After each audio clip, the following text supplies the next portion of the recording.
Queridos irmãos e queridas irmãs, da parte de nosso Senhor Jesus Cristo, é sempre um enorme prazer dividir com vocês essas reflexões que nós temos feito sobre o Evangelho de Jesus Cristo, segundo São Mateus, sempre conduzidos à luz do Espírito Santo.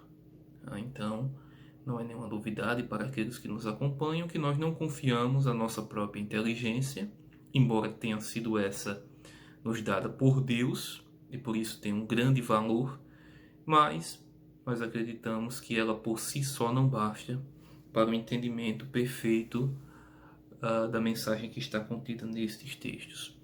Hoje, a nossa reflexão está baseada no capítulo 10, que, por assim dizer, pode ser entendida como o sermão do envio ou o sermão da missão, a missão dos apóstolos de Jesus Cristo. Tá?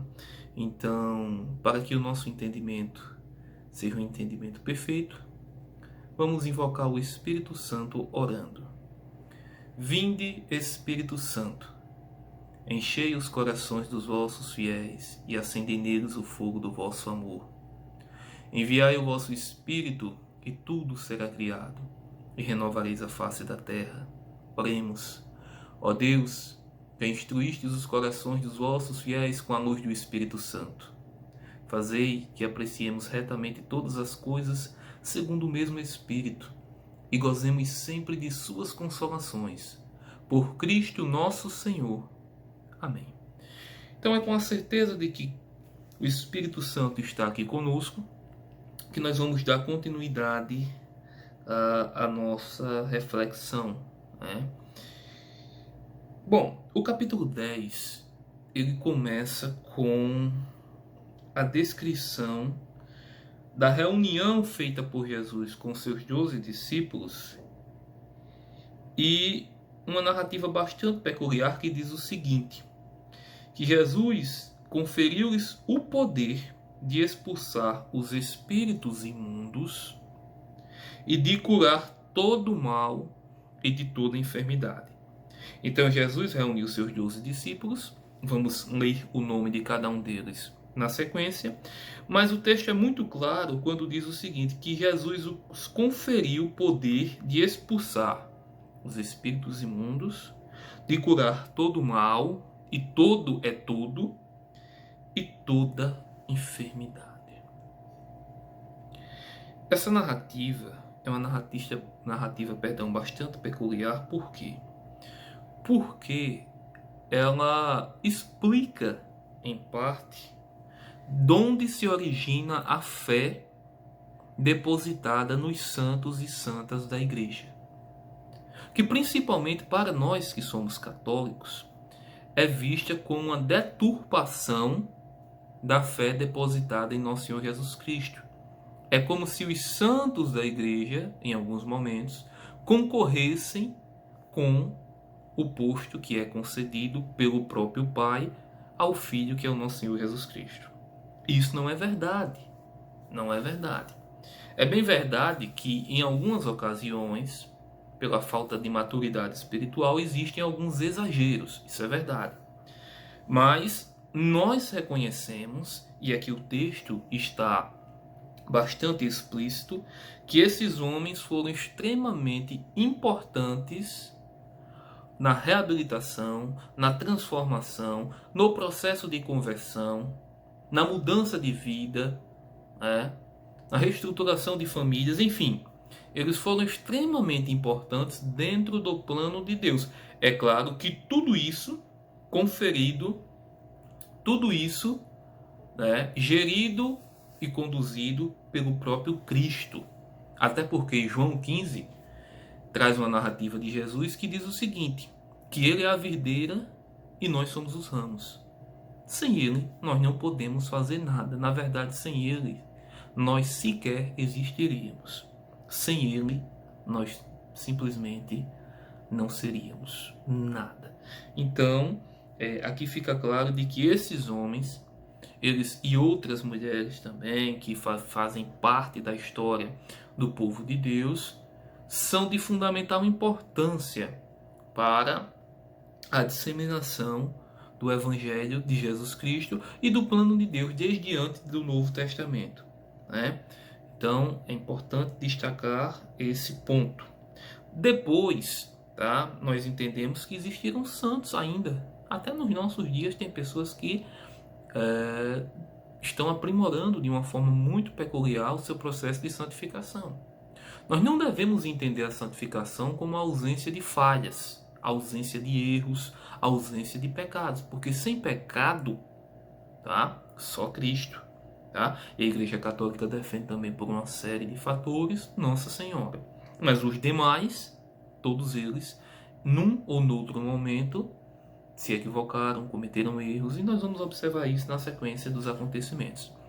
Mas para destacar o nome dos 12, se você quiser fazer um exercício, faça o seguinte: pause o vídeo nesse instante e busque na sua mente quantos você consegue descrever. É interessante como nós não memorizamos o nome dos 12, assim como as 12 tribos de Israel, né? Então faz um exercício, dá um pause, só um instante, e conta quantos você consegue, né, descrever, quanto você consegue lembrar do nome sem eu fazer a leitura, tá? Então agora fazendo a leitura dos 12, vamos lá. O primeiro, começa pelo primeiro Papa, né? Simão, a quem Jesus deu o nome de Pedro, chamado Pedro. Não está nesse capítulo, mas Jesus disse: tu és Pedro, e sobre esta pedra edificarei a minha igreja. E aí essa passagem também gera uma série de discussões religiosas que em nada contribuem, tá? Também não vai ser objeto da nossa discussão aqui. Então, o primeiro, Pedro. Pedro tinha um irmão que também foi discípulo, André, tá? Então são os dois pescadores, lembrem disso. Depois nós temos outros dois irmãos que também eram pescadores, Tiago e João, ambos filhos de Zebedeu, tá? Então já temos 4, tá? Pedro, André, Tiago e João. Depois desses 4, nós vamos ter Filipe, tá? Filipe, Bartolomeu, tá? Tomé, o pobre ficou conhecido como o incrédulo, né? Na ressurreição de Cristo. Todos eles duvidaram. Só que Tomé foi mais enfático, né? Maria Madalena chegou narrando, eles não acreditaram. Correu Pedro e correu João também. Foram num túmulo, estava vazio. Eles não acreditavam. Depois a gente vai conversar isso no momento apropriado. Mas ficou para São Tomé, né, a fama, porque ele disse: se os meus olhos não verem e as minhas mãos não tocarem nas suas chagas, eu não acreditarei. Bom, mas depois de Tomé tem Mateus, que está aqui redigindo, que era o publicano, que era o cobrador de impostos, que passou por um processo de conversão e passou de um cobrador de impostos para um apóstolo, mais que discípulo, um apóstolo de Jesus Cristo. Depois vem um outro Tiago, esse filho de um senhor chamado Alfeu, e Tadeu, tá? Essa mesma passagem também está descrita em São Lucas, tá? São Lucas, lá no capítulo 6, e é interessante que lá não aparece o nome Tadeu, aparece Judas, não o Iscariotes, que vem na frente, vem daqui a pouco, mas esse santo é o mesmo homem, São Judas Tadeu. São Judas Tadeu, que é muito respeitado em algumas igrejas no mundo inteiro, e ficou conhecido como o santo das causas desesperadas ou consideradas perdidas, tá? Um homem também que realizou grandes prodígios, evidentemente com os poderes conferidos por Cristo em função do Espírito Santo. Então, tá? Nós temos Tadeu, e aí a gente fecha o 11º, Simão, o cananeu. Então veja bem, nós temos dois Simão. Simão Pedro e esse Simão que era o cananeu. E Judas Iscariotes. Então são 2 Tiagos, tá? Que a gente leu aqui agora, são 2 Tiagos, são 2 Simão e são 2 Judas, o Judas Tadeu e o Judas Iscariotes, que foi o traidor. Então esse é o grupo dos 12. E esses 12 homens foram enviados, tá? E aí vem o sermão do envio, tá? Jesus lhe proveu de toda a base espiritual necessária, tanto do conhecimento, como do dom do anúncio, como da questão das curas, dos prodígios, dos milagres. tudo o que fosse necessário para essa missão foi conferida. Mas aqui tem uma narrativa que é bastante interessante, que diz o seguinte: Jesus disse: não ireis, tá, ao meio dos gentios ou dos pagãos. Quem eram os gentios, quem eram os pagãos? Eram as pessoas que não faziam parte do povo de Israel. Então, se fosse hoje, por exemplo, Jesus diria: ó, não vai no Brasil, não agora, não nesse momento, né? Não vai primeiro nesse povo. E aí vocês precisam entender, nós fizemos o comentário nos primeiros vídeos, né, da escolha de um povo, as motivações pelas quais se deu e as alianças, sucessivas alianças que foram feitas com esse povo. E essa nova aliança começa em Israel, começa no povo escolhido. Jesus nasce como um deles, inicia a sua missão no meio deles. E os valores dos israelitas, ou dos israelenses, assim chamado hoje, são valores que são provindos do próprio Deus. A salvação vem do Deus de Israel, né, que é o Deus do mundo inteiro, mas que concedeu a um povo o privilégio de ser chamado como seu.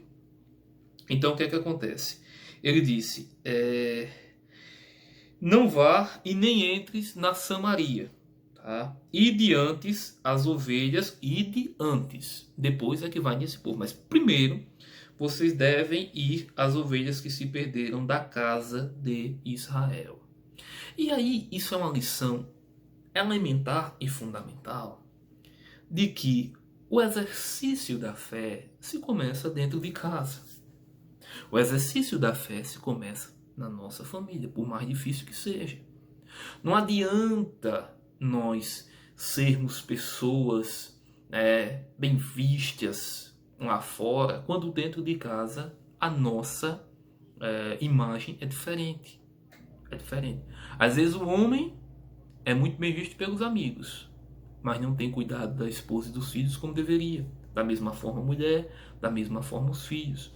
O bom cristão, ele começa a prática da sua religião no meio dos seus, como Jesus. Primeiro em casa, depois fora. Primeiro em casa, depois fora. Não quer dizer que quem está lá fora precisando de ajuda, a gente não vai estender a mão. Mas o exercício da prática da caridade, do amor e da fé começa antes de mais nada dentro de casa. E não existe família perfeita. Tá? Não existe família perfeita. Não existe casal que não discute. Não existe família que não tenha suas diferenças. Mas deve existir sempre o equilíbrio, a sabedoria de Deus conduzindo, tá? E uma condição bastante elementar, de que Cristo deve ser o centro de toda a família. Cristo, na verdade, é o centro de tudo. Mas se ele não for colocado no centro de uma família, essa família vai viver mais em guerra do que em paz. Tá? Então, vê bem. Aí ele diz: faça o quê? Curai os doentes, ressuscitai os mortos. Olha o que os discípulos eram capazes de fazer pelo poder concedido pelo próprio Cristo. Curar os doentes, ressuscitar os mortos. Purificai os leprosos, expulsai os demônios.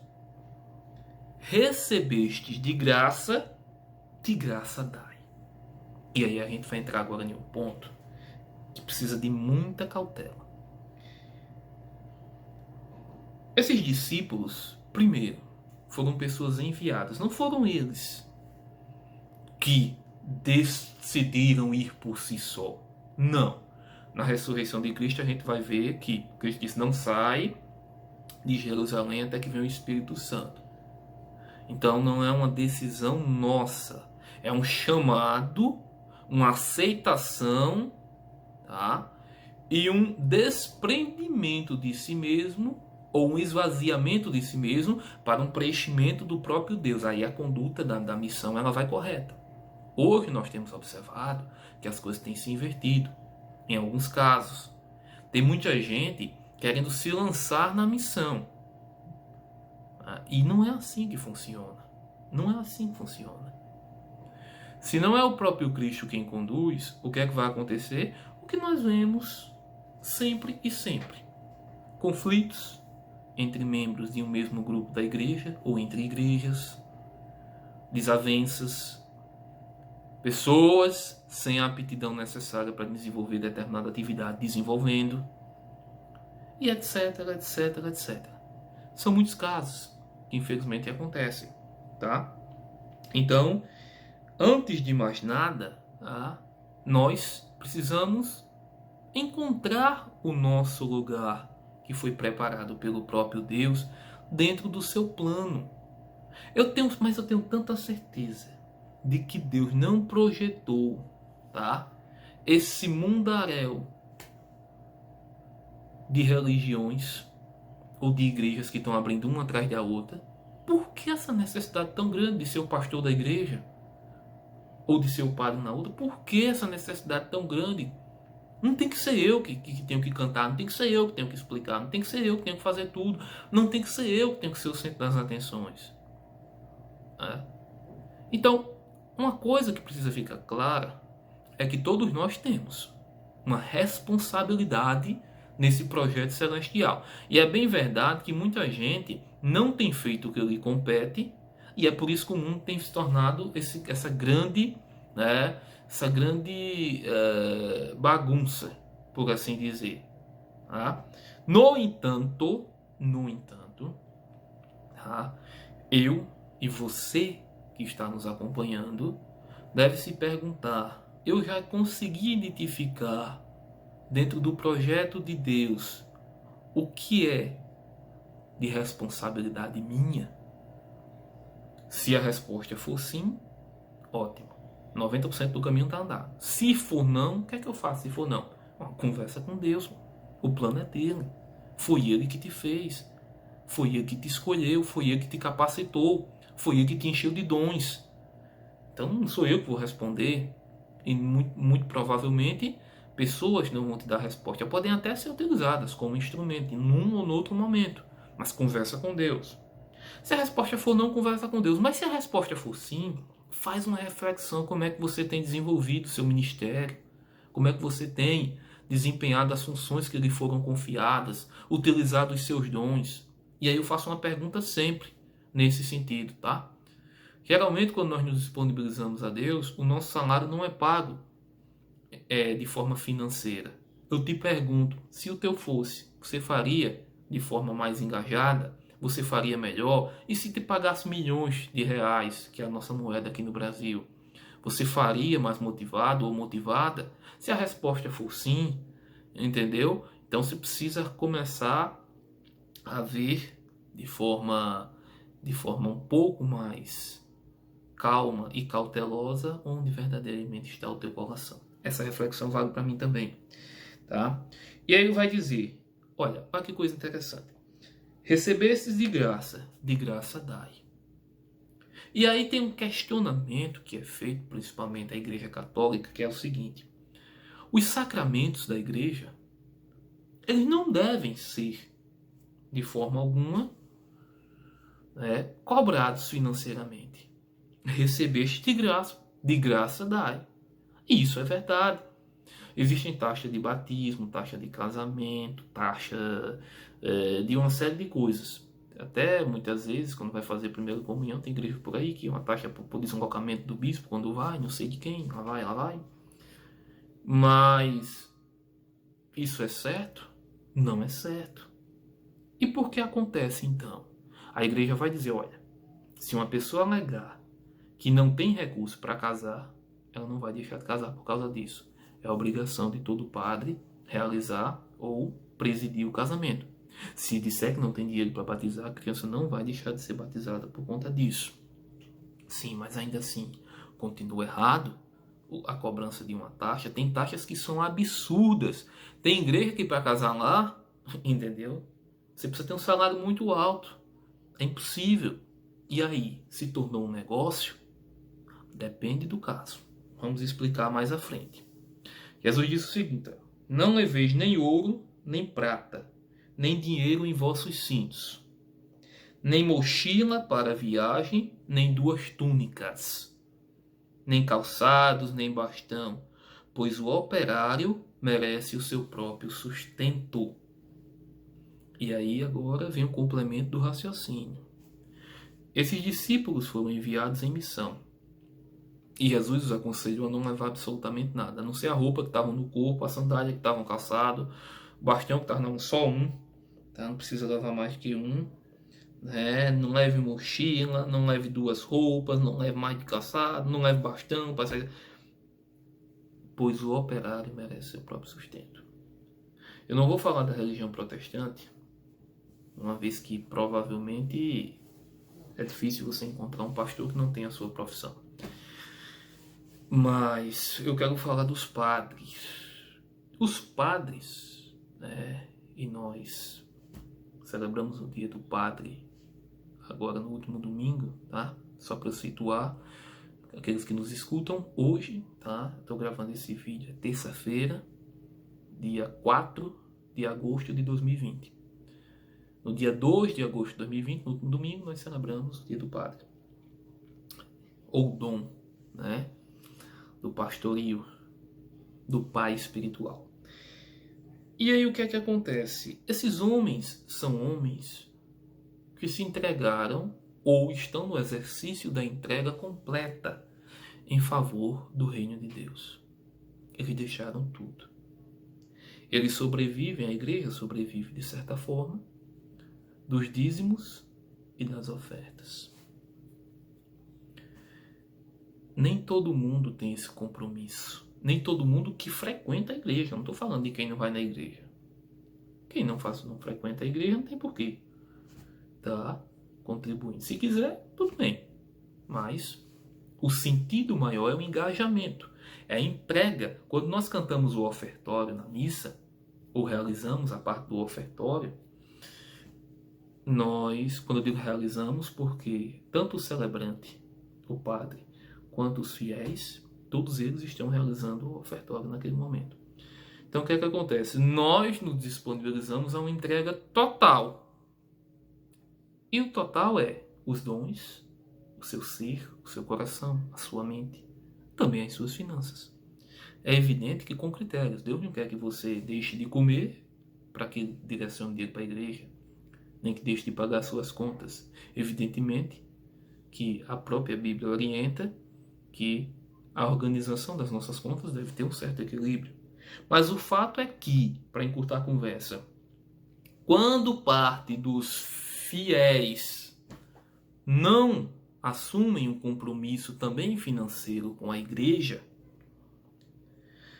muitos dos padres de comunidades menores, de paróquias até grandes às vezes, mas que precisam dos recursos para poder continuar operando, né, se veem na obrigação de colocar determinadas taxas para determinados sacramentos. Por quê? Porque, infelizmente, grande parte das pessoas não tem compromisso. Não tem compromisso. E não é só compromisso financeiro, não. Tem muita gente que vai pedir o batismo. O que é que vocês pedem? Eu peço o batismo. Não sabe nem o que está pedindo. Ou quando vai, né, para a celebração do matrimônio, 2 meses depois, esqueceu da jura que fez, da promessa que fez. E olha que a igreja tem se esforçado em fazer uma preparação para o casamento antes. Preparação dos noivos, preparação dos padrinhos. É bem verdade que muitas vezes as preparações não... Preparação... Às vezes não. Mas tem muitas delas que são boas. O fato é que nós temos aqui 2 pontos. Ora, membros da igreja erram porque realmente começam a fazer um comércio dos sacramentos. Uma coisa é você atribuir um valor para poder sobreviver. Outra coisa é estourar os valores para os limites inimagináveis que existem por aí. Faça uma pesquisa quando for casar. Eu vou completar 3 anos de casamento agora em setembro, dia 3. Né? Falta pouco, falta menos de um mês. E sei, você vai numa igreja é um valor, numa igreja é outro. O padre que presidiu o meu casamento com a minha esposa, ele não quis nada, absolutamente nada, porque a nossa relação é de pai e filho mesmo, pai espiritual e filho espiritual, sempre procurando ajudar um ao outro assim que possível. Eu sou muito grato por isso, né? E eu nunca quis me beneficiar da igreja, não, muito pelo contrário. Muito mais me colocar à disposição dela, porque Cristo, que é o formador da igreja e o cabeça da igreja, já fez muito mais do que eu poderia imaginar por mim. Então, desde dos meus primeiros salários, tá? Eu sou dizimista. Eu não me arrependo de um centavo que fui colocado lá, tá? E eu sou dizimista, tá? Dizimista da 10ª parte. Cada 10 reais, um é da igreja, 9 é meu. A igreja católica, ela não trata nesse rigor. Ela utiliza a passagem de São Paulo, quando ele está falando das ofertas, e diz o seguinte: cada um dê de acordo com o seu coração. É bem verdade. Deus não quer nada que não seja de coração. É melhor R$1 de coração do que 1 milhão que não seja de coração. Porque para Deus R$1 e 1 milhão é a mesma coisa. E Deus não precisa do nosso dinheiro. Mas a igreja deve atuar nas injustiças desse mundo, tanto na manutenção do seu funcionamento, do direcionamento espiritual, da formação, enfim, da busca, do resgate, etc., né, como também no combate às injustiças sociais. É por isso que existem vários programas dentro das igrejas de alimentação aos moradores de rua, de trabalho, de recuperação de dependentes químicos, etc, etc, etc. Então, existem os dois lados, né? Existe a parte da igreja, das pessoas que formam a igreja, que muitas vezes tomam condutas, e dentro do próprio Vaticano essas coisas existem.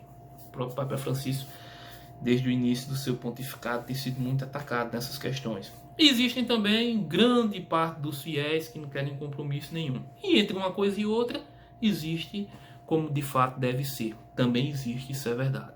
Tá? Bom, passando isso, Jesus diz, verso 11 em diante: nas cidades ou aldeias onde entrardes, informai-vos se alguém ali, ou se há alguém ali digno de vos receber. Perdão. Ficai ali até a vossa partida. Entrando numa casa, saudai-a. Paz a esta casa. Esta é a mensagem. Esta é a mensagem. Paz. Porque não existe nada melhor do que estar em paz. Não existe nada melhor do que você estar. E a paz, ela é de dentro para fora, não é de fora para dentro. A paz é de dentro para fora, porque a paz está dentro da gente. A paz está dentro. É bem verdade que as coisas que acontecem no nosso entorno, elas acabam de alguma forma influenciando no nosso estado de espírito, no nosso estado emocional, no nosso estado físico, psíquico e por aí vai. No entanto, a paz, ela é interior. E quando Jesus ressuscita, a primeira coisa que ele diz é: a paz esteja convosco, a paz esteja com vocês. Tá? Então ele dizia: paz a esta casa. Se aquela casa for digna, descerá sobre ela a vossa paz. Se, porém, não for, vosso voto de paz retornará a vós, não como uma punição, mas como uma consequência natural. Não como uma punição, volto a dizer, mas como uma consequência natural.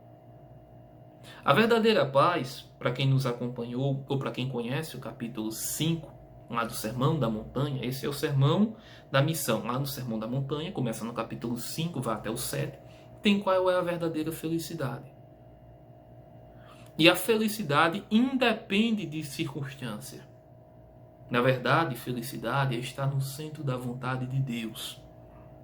Porque tudo passa.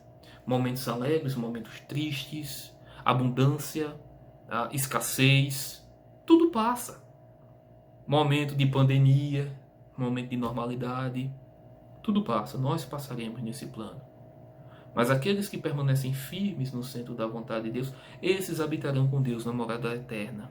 E não existe maior felicidade que isso. Assim também a paz, ela independe de situação. A gente pode estar em uma situação de coisas que causam muito estresse, dificuldade financeira, enfermidade, problema amoroso, etc, etc. Mas ainda assim está em paz. Ainda assim está em paz. Tá? Então, ele diz o seguinte: porém, se não for, voltará para vós. Se não vos receberem e não ouvirem vossas palavras, quando saídes daquela casa ou daquela cidade, sacudi até mesmo o pó de vossos pés. Em verdade vos digo, no dia do juízo, haverá mais indulgência com Sodoma e Gomorra do que com aquela cidade. E olha que Sodoma e Gomorra, segundo a narração do texto bíblico, situado no livro do Gênesis, que é o primeiro livro da Bíblia, desceu fogo sobre essas cidades e elas foram aniquiladas. Jesus diz que se essas pessoas não quiserem, e aqui tem uma parte que eu quero fechar, muito importante, que é o seguinte: não existe em momento algum obrigação de seguir a Cristo. Não. O cristianismo, antes de mais nada, é uma decisão livre. É uma decisão livre de seguimento ou não, de aceitação ou não. Tá? O que aqui está sendo lido, está sendo refletido, pode ser tranquilamente ignorado por quem está ouvindo ou pelas pessoas que não estão ouvindo, mas a sua vida mostra uma rejeição a essa mensagem. Tudo bem. Jesus está dizendo que existirá um dia do juízo. E o que é o dia do juízo? É o dia em que as coisas serão colocadas no seu devido lugar. A gente costuma chamar de dia do julgamento. Na verdade, Cristo não vai julgar ninguém. São as nossas próprias ações, são as nossas próprias escolhas, são as nossas próprias atitudes que farão o nosso juízo, o nosso julgamento. O que é juízo? É a forma de você atribuir, atribuir determinada avaliação, determinado valor a determinada coisa. Como é que você julga? Como é que você avalia? Como é que você pensa sobre isso? Então, se a minha vida é uma vida que, com a boca eu posso até dizer que concordo, mas ela mostra discordância dos valores de Cristo e pelas razões que ele conhece, e nós também tratamos aqui várias delas, são as razões que edificam o reino de Deus. Então, se na nossa vida nós não atribuímos nenhum valor a isso, se nós quisermos estar com Cristo, não é porque o amamos no futuro. É por um interesse egoísta nosso. É porque nós vamos querer estar, como se diz aqui no linguajar, no bem bom. Mas sem valorizar as bases do seu reino. E não tem por que estar lá dessa forma. Não tem por que estar lá. Então, você, e aí eu não vou fazer o capítulo todo para o vídeo não ficar tão grande, eu vou dividir este capítulo em duas partes, tá? Ou quem sabe até 3, vai depender da dinâmica da próxima conversa, mas eu acho que em duas partes. Mas eu acredito, tá? E você sabe também, que quando nós começamos a dizer, então a nossa razão começa a perder espaço. E nós começamos a agir por impulso. Eu digo isso porque quando mais jovem, quando você se apaixona por uma pessoa, quando eu me apaixonei pelaquela que hoje é minha esposa, por exemplo, eu fiz várias coisas que hoje, olhando, não faz tanto sentido. Eu vou dar só um exemplo, para ninguém ficar pensando no vazio. Eu saí em uma moto, sem as condições necessárias para poder ir à cidade, lanterna queimada, que dava problema, e eu saía muitas vezes sozinho, em uma BR, com todos os riscos, o farol não clareava como daqui nesse telefone quase, com todo exagero, mas clareava pouco. E muitas vezes eu fui. Das vezes que ela quebrou, pela graça de Deus, eu estava com amigos, mas eu fui várias vezes sozinho. Por quê? Porque tudo que eu queria era estar com ela naquele dia. Tudo em mim me levava a ela. É a época da paixão. A paixão, ela tira um pouco da nossa razão. Depois, quando isso amadurece e quando se torna amor, tá? Nem sempre uma paixão se torna amor, mas quando se torna, a gente começa a estabelecer um equilíbrio. A gente começa a entender que não adianta abrir mão de tudo em função daquilo. Por exemplo, quando a gente se apaixona, muitas vezes na adolescência discute com os pais, abre mão das amizades, sadias, muitas vezes não deixa mais tempo. Abre mão muitas vezes de nós mesmos, tentando ser o que o outro quer que nós sejamos, e não verdadeiramente o que nós somos. Com Cristo, não tem nada disso. Você não precisa deixar de ser quem você é. Nem eu preciso deixar de ser quem eu sou. Ele nos ama como nós somos. E quando Ele nos propõe mudança, é porque aquilo que infelizmente nos machuca, nos degride, aquilo que nos fere, precisa de alguma forma ser transformado. Ser transformado. Porque Jesus nos conhece por inteiro. Então Jesus nos aceita e nos ama como nós somos. E quando Ele nos convida à mudança, é para que nós alcancemos a plenitude de tudo. Mas de tudo. Para que nós não precisemos sofrer tanto na trajetória dessa vida. Porque Jesus ele não sente prazer nenhum no sofrimento de cada um de nós. Muito pelo contrário. Mas existe uma liberdade que precisa ser preservada. E são as nossas escolhas, são os nossos plantios que ditam a colheita que nós vamos ter. Então, quando passa a ser amor, aí você começa a se aproximar. 1 Coríntios 13, a descrição extraordinária de São Paulo, que ainda que eu falasse a língua dos homens e dos anjos, se não fosse, mas se não for por amor, é como um som de um sino, de um símbolo que retine, uma coisa assim. E aí eu podia ter tanto conhecimento, entender toda a ciência, eu podia vender tudo que tem, dar aos pobres, eu podia ter fé a ponto de transportar montanhas, eu podia entregar meu corpo para ser queimado em uma fogueira, eu podia fazer tantas coisas, mas se não for por amor, isso não vale nada. É isso que ele vai dizer, né? O amor é paciente, tá? O amor é bondoso. Ele não se alegra com as injustiças, mas se rejubila com o bem. E a narrativa é fantástica, ela vai caminhando, né? Eu gosto de uma parte que ele diz assim, que agora vemos como que por um espelho embaçado, mas logo veremos face a face. E aí eu serei conhecido como Deus me conhece, de forma por inteiro. Então, meus irmãos e minhas irmãs, fechando essa primeira parte, nós observamos vários pontos importantes do envio desses 12. Lembra o nome dos 12?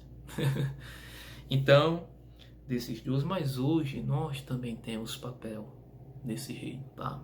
É a vez não do Simão Pedro, do André, do Tiago, do João, do Felipe, do Bartolomeu. E aí a sequência vai indo, Tomé, o outro Simão, o outro Tiago, Judas Tadeu, Judas Iscariotes, enfim. Não é mais a vez desses homens, agora é a nossa. É a vez do Bruno, que sou eu, é a vez do Paulo, do André, de hoje, da Maria, da Joana, da Letícia, tá? Da Carla, enfim.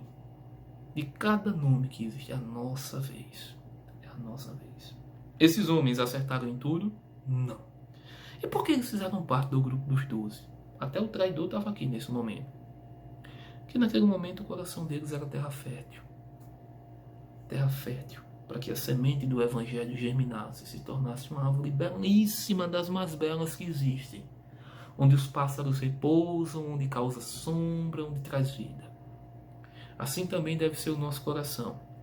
Aberto à mensagem de Deus. Coração onde seja terra fértil.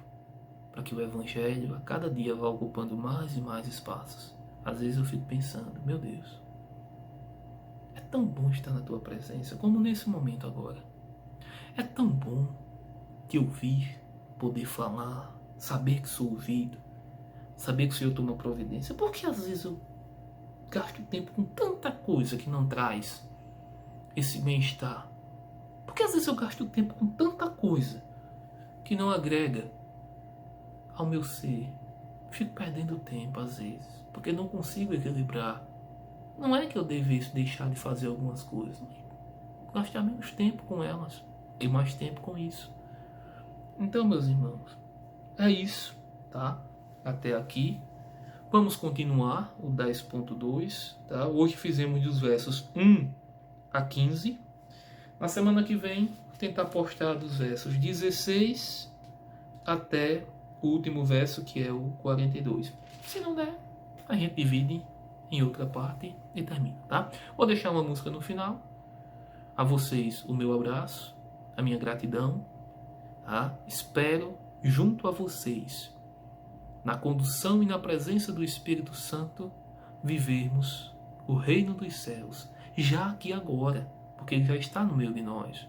E um dia, na presença do próprio Cristo, fazer memória desses momentos e se lembrar com alegria. Porque ainda quando falhando, ou ainda quando falhamos, buscamos acertar, tá? Estejamos, meus irmãos, muito mais dispostos a servir do que a ser servidos. Mas se preciso for ser servido, que tenhamos humildade e não orgulho, e saibamos acolher aquele que nos serve como se estivéssemos acolhendo o próprio Cristo. E quando for para servir, que nós possamos fazer como se estivéssemos servindo também ao próprio Cristo. Esse é o segredo. É fazer como se faz para Cristo, porque Cristo está em cada um de nós. Um grande abraço, continuem com Deus. Um beijo cristão no coração de cada um de vocês e até a próxima.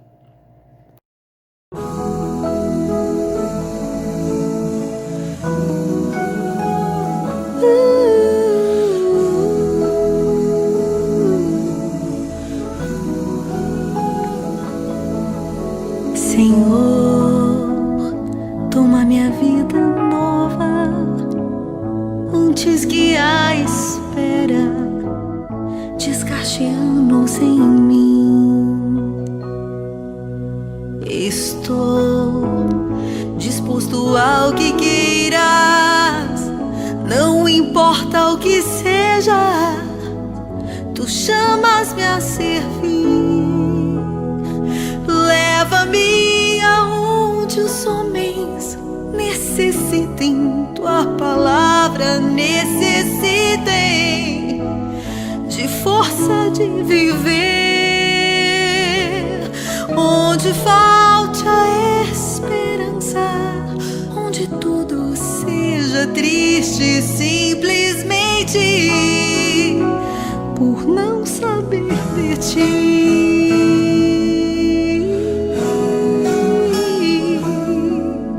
Te dou meu coração sincero para gritar sem medo, formoso é o teu amor. Senhor, tenho alma missionária, conduz-me à terra que tenha sede de ti. Leva-me aonde os homens necessitem, tua palavra necessitem de força de viver. Onde falte a esperança, onde tudo seja triste simplesmente por não saber de ti.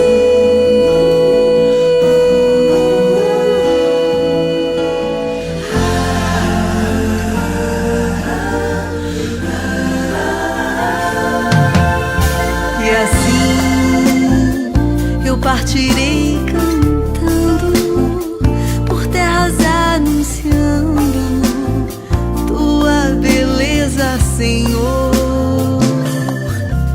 Terei meus braços sem cansaço, tua história em meus lábios e força na oração. Leva-me aonde os homens necessitem, tua palavra necessitem de força de viver. Onde falta a esperança, onde tudo seja triste simplesmente por não saber de ti. Leva-me aonde os homens necessitem, tua palavra necessitem